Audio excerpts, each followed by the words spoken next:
You have your troubles scattered, then dump the bosses off your back. Hello comrades, this is Red Scare TV. I am your host, Red Scare, and as always, Red Salute. Today we're going to be talking about new topics in Marxism on Twitter. How exciting. Primarily in the new field, or should I say a somewhat older field that's been going around for as long as I can remember, that Marx never said anything about dialectical materialism. This is a load of crock, and I'll tell you why. Now, according to many of Trotskyite, left communists, and other left opportunists, Karl Marx never said anything about dialectical and historical materialism, and that therefore we should just throw it in the trash. Trash! It has no place within Marxism. It is an invention of Joseph Stalin, who wrote about it in his book Dialectical and Historical Materialism, and that's where we get dialectical and historical materialism, but they could never be any further from the truth. Actually, in Das Kapital, right here, spine check, Karl Marx does talk about dialectical and historical materialism, but he doesn't call it dialectical and historical materialism. Let me pull out my copy here, I can read it from you. Here my reviewer pictures what he takes to be my own actual method, and in a striking and, as far as concerns my own application of it, generous way. What else is he depicting but the dialectical method? Of course, the method of presentation must differ in form from that of inquiry. The latter has to appropriate the material in detail to analyze its different forms of development and to track down their interconnection. Only after this work has been done can the real movement be appropriately presented. If this is done successfully, if the life of the subject matter is now reflected back in the ideas, then it may appear as if we have had before us a priori construction. My dialectical method is, in its foundations, not only different from the Hegelian, but exactly opposite from it. For Hegel, the process of thinking, which he even transforms into an independent subject under the name of the idea, is the creator of the real world, and the real world is the only external appearance of the idea. With me, the reverse is true. The idea is nothing but the material world reflected in the mind of man and translated in forms of thought. I criticized the mystification side of the Hegelian dialectic 30 years ago, at a time when it was still in the fashion. But just when I was working on the first volume of Capital, the ill-humored, arrogant, and mediocre epigones who now talk in large and educated German circles began to take pleasure in treating Hegel in the same way as the good Moses Mendelssohn treated Spinoza in Lessing's time, namely as a dead dog. Therefore, I openly avowed myself the pupil of that mighty thinker, and even here and there in the chapter on the theory of value, co-created with the mode of expression peculiar to him, the mystification which the dialectic suffers in Hegel's hands by no means prevents him from being the first to present in general forms of motion in comprehensive and conscious matter. With him, it is standing on its head. It must be inverted in order to discover the rational kernel within the mystical shell. In its mystified form, the dialectic method became the fashion of Germany because it seemed to transfigure the glory that exists. In the rational form, it is a scandal and an abomination to the bourgeoisie and its doctrine spokesman, because it includes the positive understanding of what exists, a simultaneous recognition of its negation, its inevitable destruction, because it regards every historically developed form as a fluid state in motion, and therefore grasps its transient aspect as well, and because it does not let itself be impressed by anything, being in its very essence critical and revolutionary. The fact that movement of capitalist society is full of contradictions impresses itself most strikingly on the practical bourgeoisie and the changes of the periodic cycle through which modern industry passes, the summit of which is the general crisis. That crisis is once again approaching, although as yet it is only in its preliminary stages, and by the university of its field of action, the intensity of its impact will drum dialectics even into the heads of the upstarts in charge of the new Holy Prussian German Empire. Karl Marx, London, January 24th, 1873. Just from this short outline, Karl Marx has described the theory of dialectical and historical materialism with the line that the movement of the capitalist society is in full contradiction of itself, the most striking and the most practical bourgeoisie and changes of the periodic cycle through which modern industry passes, and the summit of which is in general crisis. So from there we see Marx's theory that, unlike Hegel, there are no static periods of time. Things don't just fall from the sky, but instead we're moving towards crisis. And this is why dialectical and historical materialism is so important, because like other philosophies, Marxism has its own philosophy, dialectical and historical materialism, whereas something like, say, modern American liberalism would be a post-structuralist, postmodern ideology. Because behind every ideology there is a philosophical ideology. So take for example this clip from Slavoj Žeizek where he is talking about ideology. Hey buddy, you gonna pay for that or what?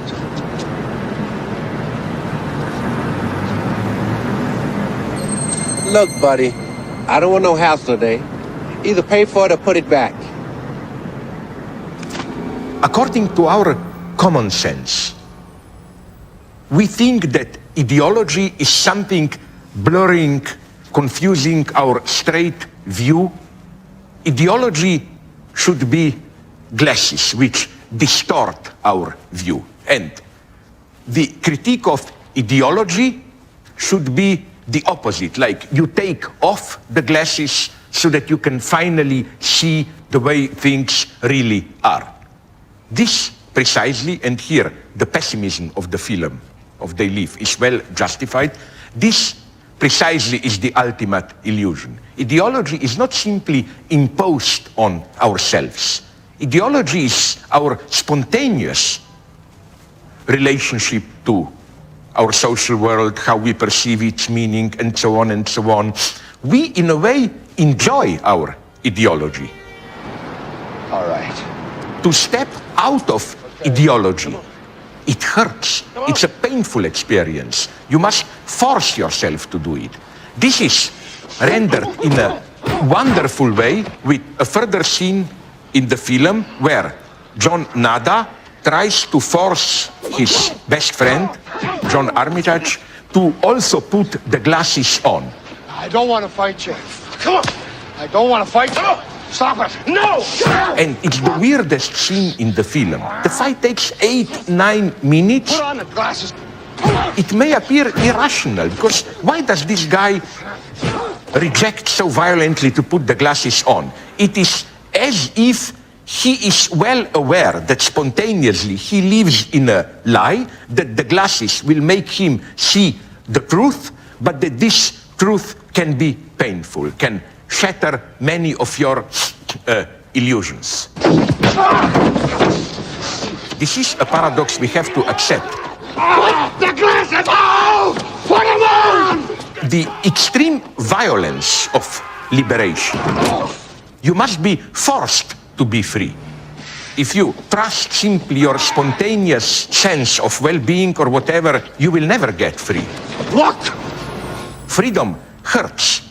Even more so, the rest of the passage is discussing historical materialism and dialectical materialism as it builds up to capitalist crisis. And granted, these left opportunists, these left communists, these Trotskyites, and these new Marxists that are coming over from the liberal and social democratic and democratic movements who have become disillusioned by the lack of change in reformist politics, are true to say that Marx never said the words dialectical and historical materialism. It doesn't mean he never technically mentioned. What we're dealing with here is an issue of semantics, because Marx did call at the time what we now know as dialectical materialism. He called it scientific materialism, new materialism, and so on. So then, where do we get the dialectical historical materialist lens from, or where do we get that title from? The term comes from Russian Marxist Joseph Dietzgen, who explicitly mentions dialectical and historical, well, at least dialectical materialism in the late 1880s. From there, it would be picked up by Karl of the Second International and a main figurehead of the Second International, the Second Working Man's International, whatever you want to call it. From there, Vladimir Lenin would pick it up, and he would write extensively on it in Imperial Criticism, and then Stalin would then write Dialectical and Historical Materialism for people who were struggling with this Marxist idea, because it appears through so many of Marx's other works, such as the German Ideology and so on. And Dialectical and Historical Materialism, while it's not recommended that you do the only reading for Dialectical and Historical Materialism on it, it's missing a lot of the meat from, the whole thing. It is recommended, at least in my time, of how we tackle Dialectical and Historical Materialism, to first read Dietzgen, Stalin, and then go into Marx's the German Ideology, and then read Imperial Criticism. But other than that, Dialectical and Historical Materialism is nothing new. It's been a part of Marxism since Marx was first, turned Hegel on top of his head, turned him upside down on top of his head, and revealed what he called the rational kernel of reason, cognition, and so on. And also, the main reason that you can't just take dialectical and historical materialism out of the picture is because it is basically the System 32 of the Marxist ideology.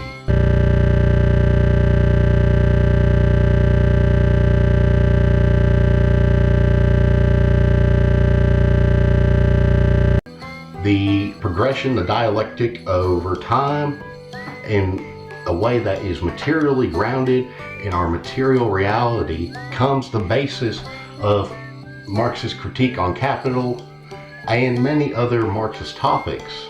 The issue with many modern Marxists in the West, many vulgar Marxists, as they've been traditionally called, is that they never understand dialectical and historical materialism, or even that Marx and Engels wrote about it themselves. They always form a very liberal, red liberal sort of criticism towards capitalism, in the sense that they take up other, let's say, vehicles or engines for Marxist ideology, like intersectionality and so on, that don't work within the Marxist framework. They may have many similar overlaps, but for me, this is like taking the 855 Big Cam Cummins out of my Peterbilt that I've been working on, and then putting it with my F-150's 5.0 engine. It doesn't work. You don't come to the correct analysis where, post-structuralism, where postmodernism, intersectionality, or, whatever background philosophy is the driving engine of your ideology. I mean, even science has philosophy and a driving engine to it. Well, that's all I have to say about this topic. This has been Red Scare TV, and of course I'm your host, Red Scare. As always, Red Salute.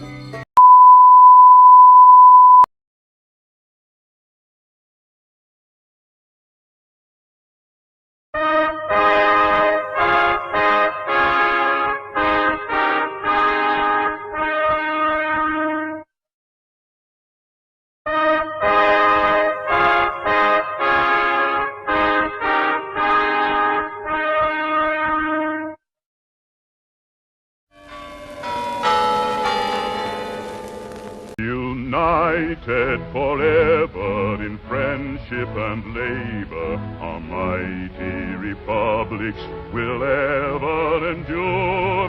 The great Soviet Union will live through the ages, the dream of a people, their fortress secure.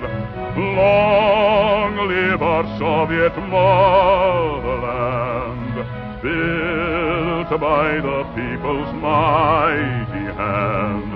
Long live her people, united and free, strong in a friendship tried by fire. Long may our crimson flag inspire, shining in glory for all men to see. Through days dark and stormy, while great Lenin led us, our eyes saw the bright sun of freedom above.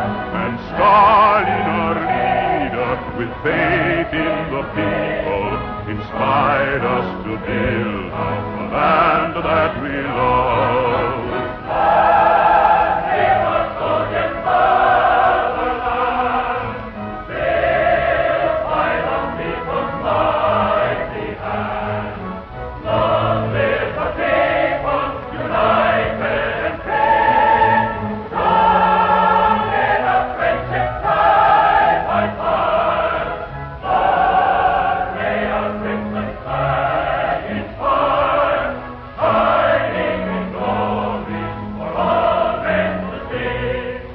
Fought for the future, destroyed the invader, and brought to our homeland the laurels of fame.